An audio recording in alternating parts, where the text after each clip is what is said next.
Уважаемые коллеги, дорогие друзья! Сегодня мы отмечаем День дипломатического работника. И прежде всего, конечно, хотел бы сердечно поздравить всех наших сотрудников, ветеранов с профессиональным праздником. Праздником энергичных, преданных своему делу людей, искренне любящих Родину, отстаивающих наши национальные интересы на международной арене. Дипломат прежде всего патриот. Честность, порядочность, надежность, владение пером и словом, обширная эрудиция, готовность работать с полной самоотдачей – его отличительные черты. Наша дипломатия насчитывает многовековую историю, славится своими традициями. Во все времена дипломаты с честью служили отчизне до конца, выполняли свой долг перед ней, в том числе в случае необходимости с оружием в руках, как это было во Вторую мировую, Великую Отечественную войну. Руководствуясь опытом и примером наших знаменитых предшественников, нам предстоит и далее решать самый широкий спектр задач в русле утвержденного президентом Путиным внешнеполитического курса.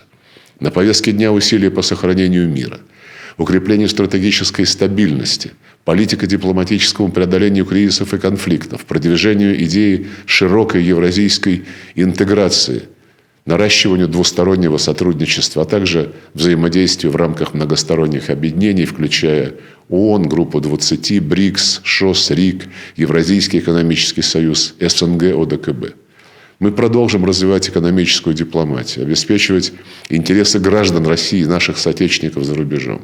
И, разумеется, в год 75-летия Великой Победы важно удвоить усилия по противодействию любым поползновениям, сфальсифицировать историю Второй мировой и Великой Отечественной войны, пересмотреть общепризнанные международно-правовые итоги создания Организации Объединенных Наций.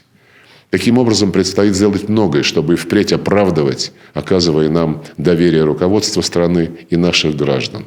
Важная составляющая успеха – опора на принципы связи времен и преемственности поколений.